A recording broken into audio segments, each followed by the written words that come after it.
Hello and welcome to our off the road sessions.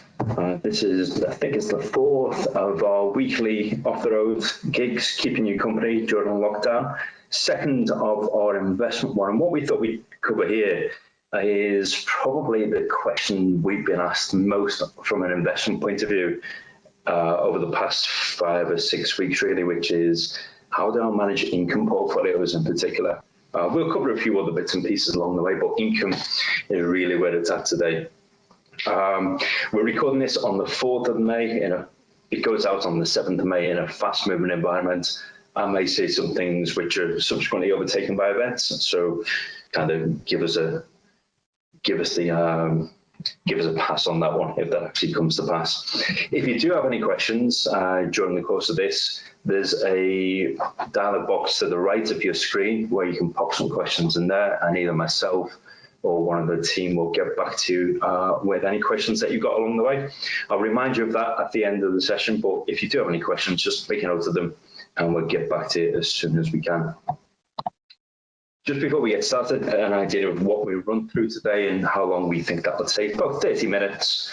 And really that's the agenda of today. We'll talk about some of the investment issues that we have faced and probably know that you've faced in the past 5 or 6 weeks. We'll focus particularly on income portfolios, and we'll wrap up with maybe some suggestions on how we can help.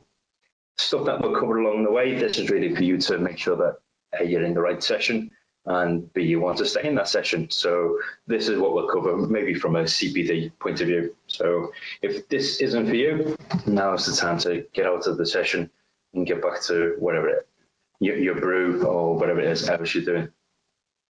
Okay then, so let's just face it, the past 6-7 weeks have been posed a lot of head scratches from an investment point of view. There's a number of real key big issues that we've had to consider investment-wise. And I won't go through them all, but I think the big ones early on, we started doing more regular asset allocation meetings on a weekly basis from about the 2nd, 3rd week in February. And the key question then was really resolving this question about long-term versus short-term investment decision making. We are a long-term house as an investment philosophy. And we took a number of decisions in there, which was, first of all, we're not medical experts, and even the medical experts were really unsure and had lots of unresolved questions. But the second one, regardless of our lack of knowledge from a medical point of view, we did see this as a temporal incident. We saw this as something that would come and would pass in time. We were unsure as to the length of time. I think with the benefit of hindsight, sat here today, first week in May, probably our assumption on how long this would last, we'd probably add another 3 to 6 months onto that if we were sat in those meetings today. But fundamentally, we didn't see this changing our long-term capital market assumptions, which are driven on issues like long-term population growth, productivity gains. I think the only thing that will perhaps change going forward is our inflation expectations, but those inflation expectations will come much further into the recovery as a result of the quantitative easing programs that you've seen. So that's been one of the big issues. Again, with the benefit of hindsight, maybe we would have been a bit more tactical. But our long-term investment focus meant that we made no changes to the portfolios in the first couple of weeks in March. Second big issue for us has been really having a look at ETFs. If you have a look at our passive products, we use almost exclusively ETFs for implementation there. And ETFs really have come into their own in the past 6 to 8 years. And so ETFs were not in heavy prevalent use during the last financial crisis. And therefore, ETFs have really gone through their first test of stress scenarios over the past 5 or 6 weeks. There's been a couple of issues. So if you were holding ETFs in bond portfolios, you saw some dislocation between the benchmark price and the ETF price. That's a whole webcast in itself, and maybe we'll get Matt to do one of those things. But our view that is ETFs performed actually really well. And they were where the price discovery was. If anything, the ETFs highlighted some of the issues that you have in benchmark construction when it comes to bonds. But the other area on ETFs has been the highly publicized failure of some exchange traded products. And I make the distinction there between ETFs, exchange traded funds, and exchange traded products, because it's the products and the certificates that have been the high profile casualties. The oil contracts in particular, leverage plays, these sorts of investment opportunities really have stumbled and fallen during this crisis. And I think it's really important as an industry we make that distinction between ETFs, which are very plain vanilla, and ETPs and ETCs, which are much more complex, tend to have derivatives contracts underneath them. And it's been those latter products that have fallen over. Another area that's been really interesting is the use of diversifiers within your portfolio. And I guess you're all sat at home nodding with me right now. The use of diversifiers, the idea behind them being, of course, that during times of crisis where equities and bonds are not potentially performing well, your diversifiers ought to be the part of the portfolio that perform well for you and give you that ballast to your portfolio.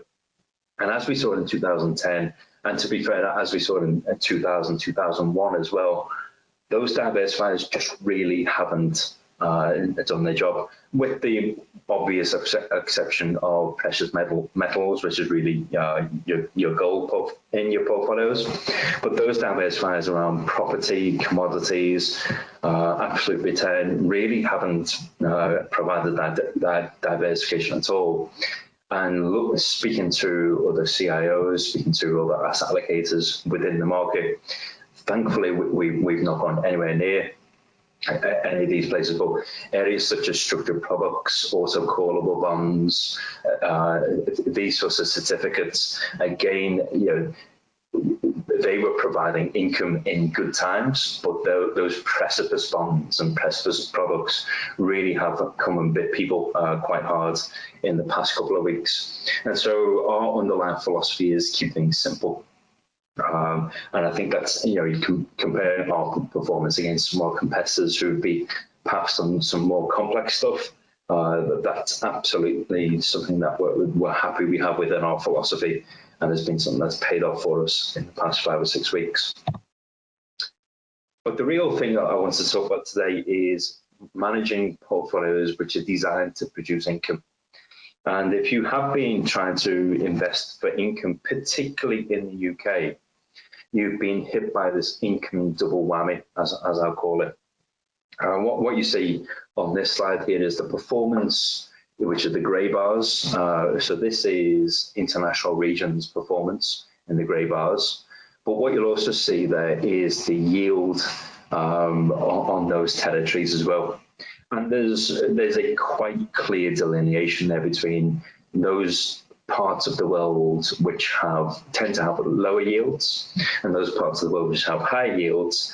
And you can see the clear correlation there between the two, which is the performance of the high yielding territories has absolutely been the worst over the course of Q1. And in particular, if you were in the UK, not only was the UK worse than the all countries average, if you were in UK, and let's call it inverted commas value or smaller cap, you've seen even bigger drawdowns to your portfolio there. Then on top of that, you think of the composition of the UK markets. Now these are world sector statistics. And again, produced on the same basis. So you've got Q1 performance in the grey bars, and you've got the yield on those sectors above the x-axis there. And what you see there is energy and financials have been the two worst performing sectors across the globe. Now you think of the composition of the UK indices. Not only you have UK, which hasn't performed well, UK mid cap and small cap, which drew down even further. You think of the UK FTSE 100 index, the two biggest sectors within that index are indeed financials and energy. So if you were investing for income in the UK in particular, you were hit with this double blow of regional aspects hitting your performance and then sectoral aspects really hitting your performance as well. And it looks where it's going forward. So what we're looking at here is the FTSE 100 dividend futures price contract. The units here are index points. So if we were to go back into late February, early March, the expectation was that the FTSE would produce about 350 points worth of income, which when you consider, the index was trading about 6,000 at that point in time, that was a yield of about 5.5%. You've seen what expectations, or you see on this chart what expectations have happened to income thereafter. And at the depth of the panic, I guess, around 2/3 of the income from the FTSE 100 was expected to be wiped out over the next 12 months. And now that's bounced back a little, and we're now the market is now projecting around a 50% drawdown in income production from FTSE 100. But even with a index level, and let's say it's 5,500 average over the past week or so, that's now a yield of 3% as opposed to the 5.5% that you were expecting just a couple of weeks ago. And it's the speed of that transition which is really been quite phenomenal. And the income is under pressure from a number of areas. A lot of companies within the index will just need the capital. So they will be possibly looking at equity fundraisers, and we'll come back to that a bit later on. They'll need the capital, and therefore it just makes no sense whatsoever to pay out dividends at a time when you actually need the capital.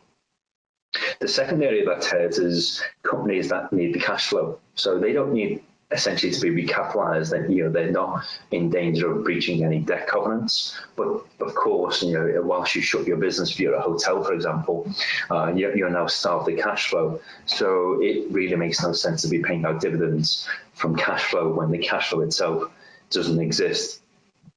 But perhaps the most pernicious of these things has been the reduction in yields caused by non-financial aspects. So, it is possible to make projections about profit and loss accounts. It is possible to look at company balance sheets and make, reasonable estimates about who can and who can't make income payments. But the one thing you can't legislate for is the court of public opinion. And you saw that a lot over the past 4 or 5 weeks when you've seen companies who could legitimately pay dividends but have chosen not to, really to assuage the cause of public opinion.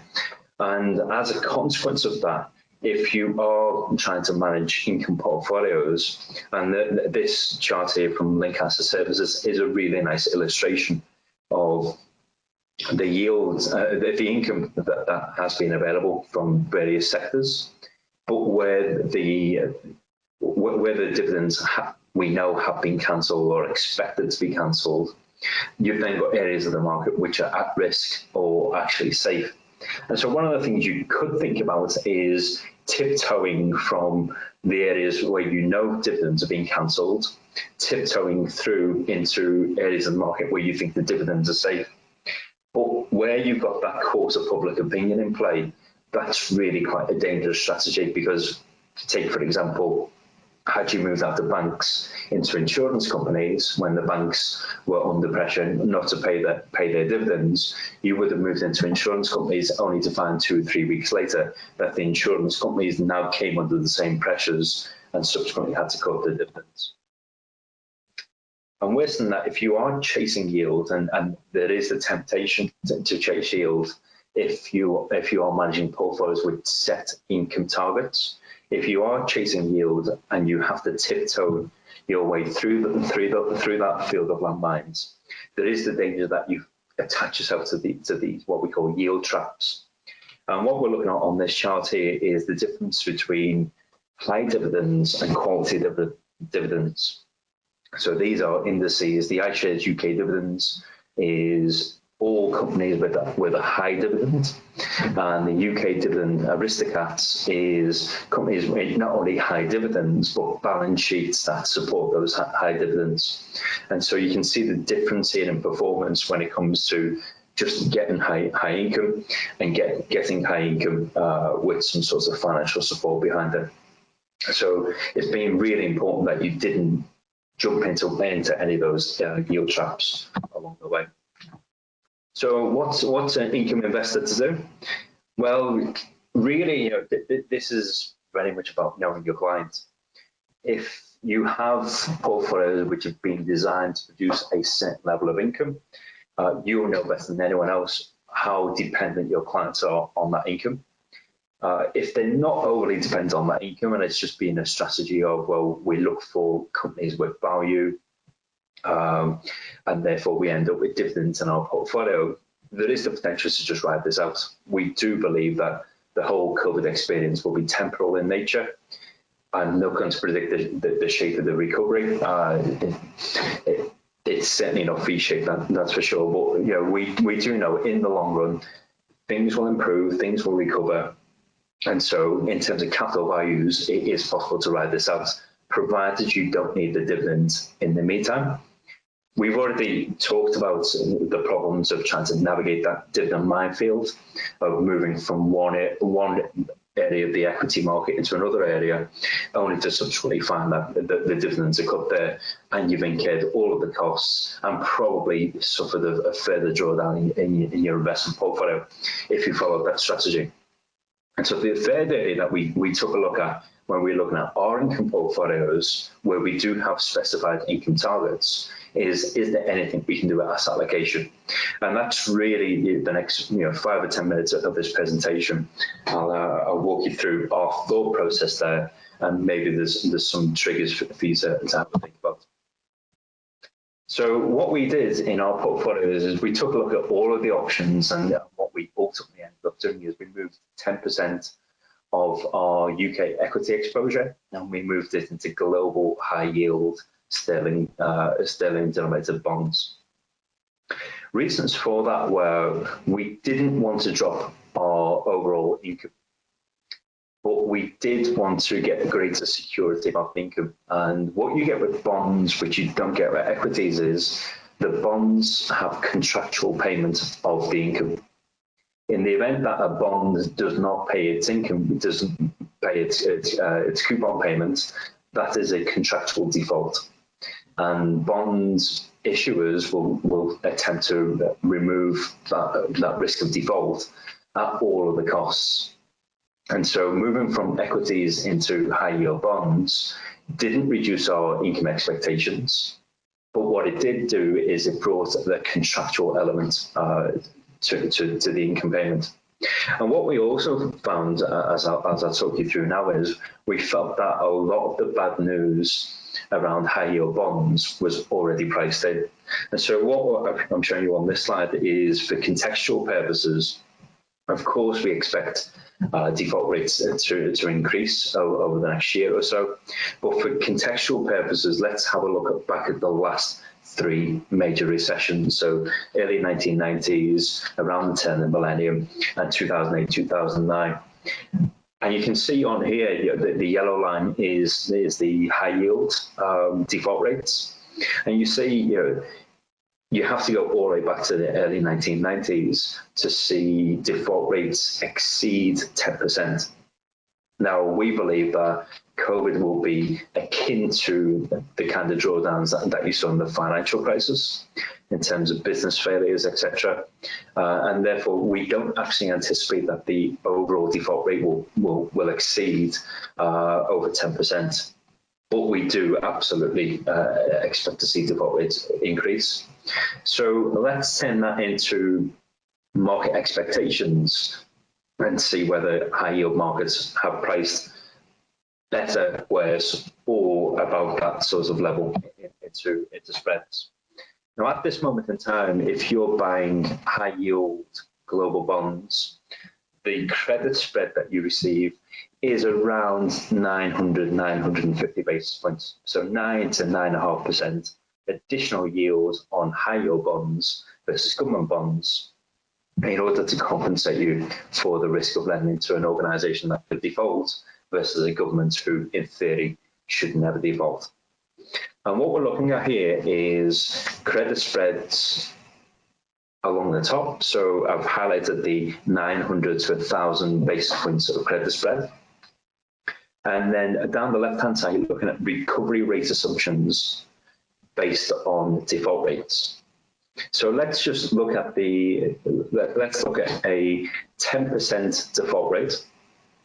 And you can hopefully see that in the top half of the table, a 10% default rate with a 0% recovery ascribes to 1,000 basis points of credit spread. With a 20% recovery, so you get some of your money back, you would need 12.5% of companies to default. And with a 40% recovery rate, which is around the long-term average for high-yield bonds in the event of default, you would need 16.7% of companies to default on their debt. So if our working assumption is we don't think default rates will exceed 10%, what we buy when we buy a basket of high-yield bonds with between 900, 950 basis points of spread in them is we buy 10% default rates, but with practically zero recovery rate. And that's not what our expectations are. So we believe that at this moment in time, the high yield bond market has more than priced in a lot of the bad news that we think will subsequently come thereafter. Now, I readily accept that the credit spread is not just all about default, it's also about liquidity. So you do need to think about liquidity when you're buying high yield bonds as well. But if you are long-term, and we've established that we are long-term investors, moving from equities into high yield bonds doesn't reduce your income expectations, gives you a contractual element of income production, and we believe that the high yield bond markets have more than priced in the bad news that will come further down the line. There are other options available to you, of course, if high yield isn't your thing. So you could go into corporate standard, investment grade corporate bonds. You could legitimately go into a major market debt. But what we've shown here is if you were to make that pivot from equities into either investment grade corporate bonds or a major market debt, there's a corresponding drop in your income expectations as well. And so it really is important that you're very clear within your income portfolios, the primacy of your income target. How important is that income target? And if that income target is really important to maintain your client's standard of living, etc., well, that might become so important that you are willing to take the risk associated with global high yield bonds. There's another element of why we think high yield bonds are better than a major market debt, for example. And it really is a feature that we're going to see lots and lots of over the coming 6 to 12 months, which is companies can raise equity.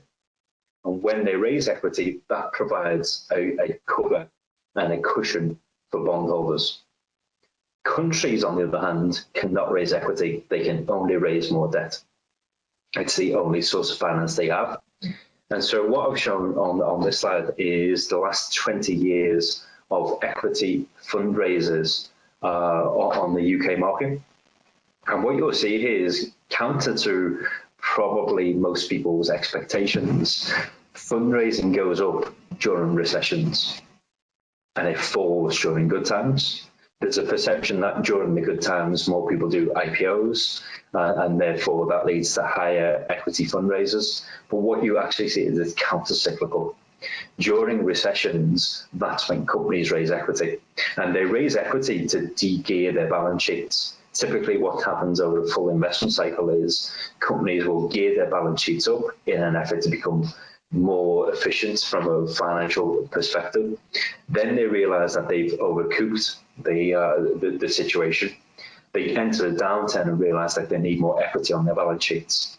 And you see that very clearly 2008, 2009.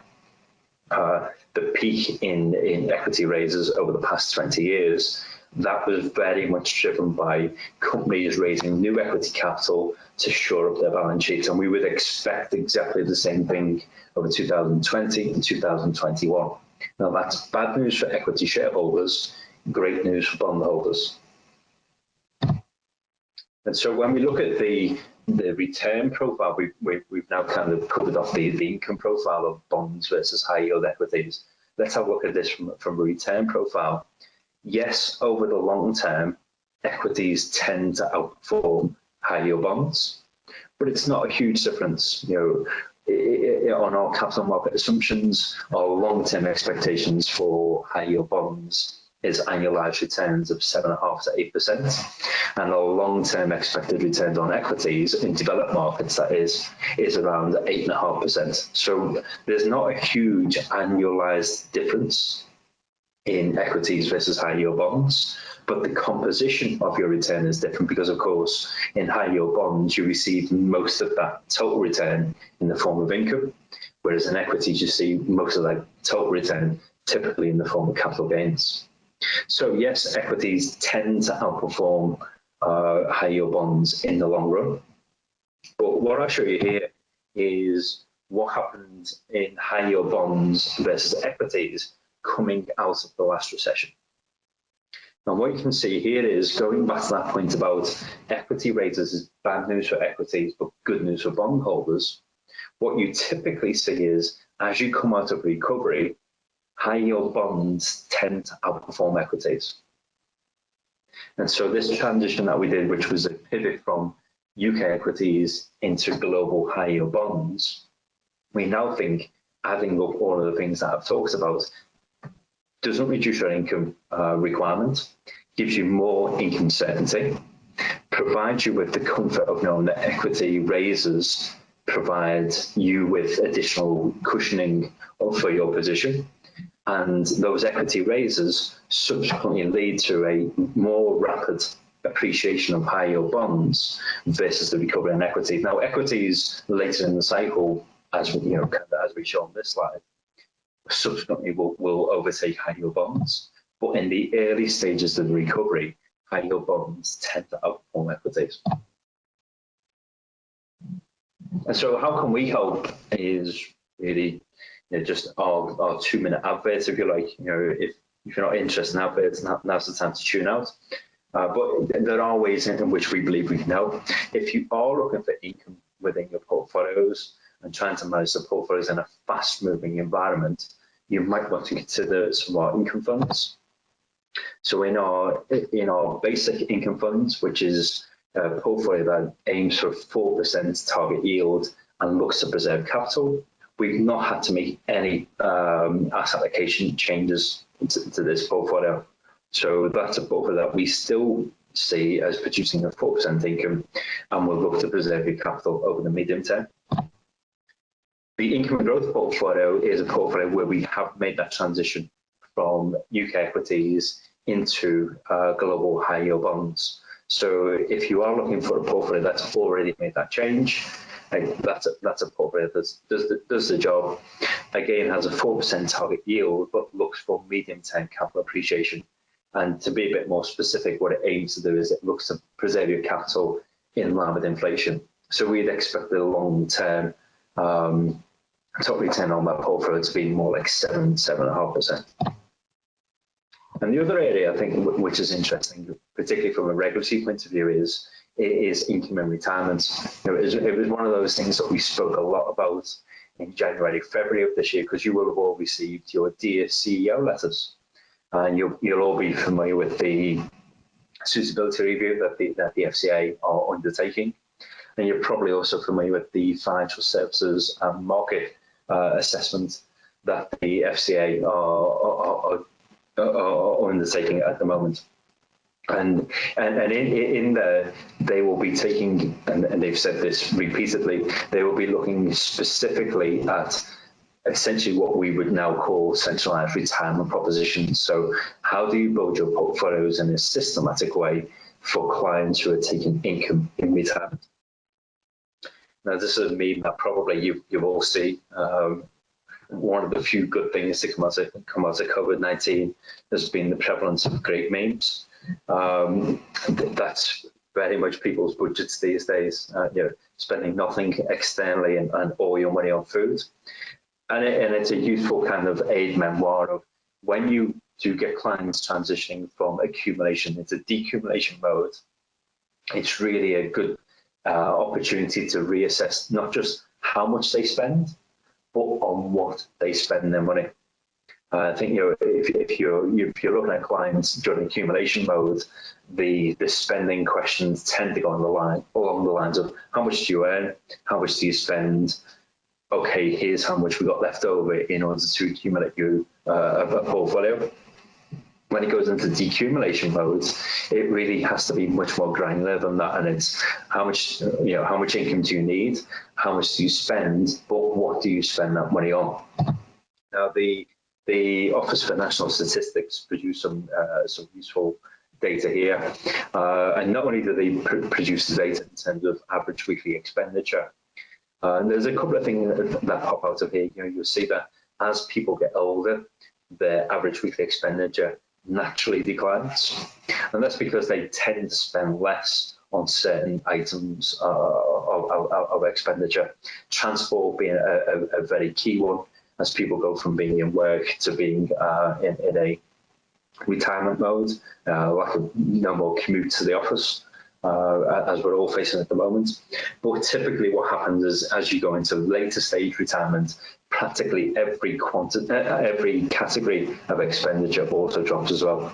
And the nice thing about what the ONS chart shows here is they've almost ranked the items of expenditure in some sort of hierarchy, with the most important items being towards the bottom there. Interestingly, the ONS think that alcohol, tobacco and narcotics are the second most important thing that you'll spend your money on. But that's a useful aid memoir to think about, not only when my clients come into retirement, but on what do they spend their money. And we spent about 18 months pondering these sorts of questions, and as a result came up with our AJ Bell Retirement Portfolio Service.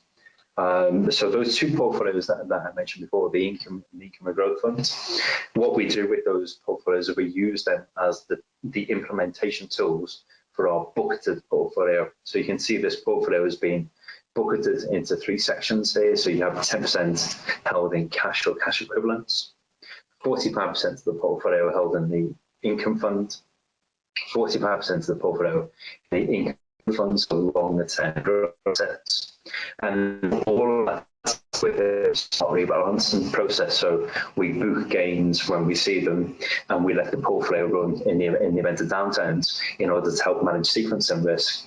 What you end up with is this portfolio where, let's take that 10% cash element as a great example at the moment.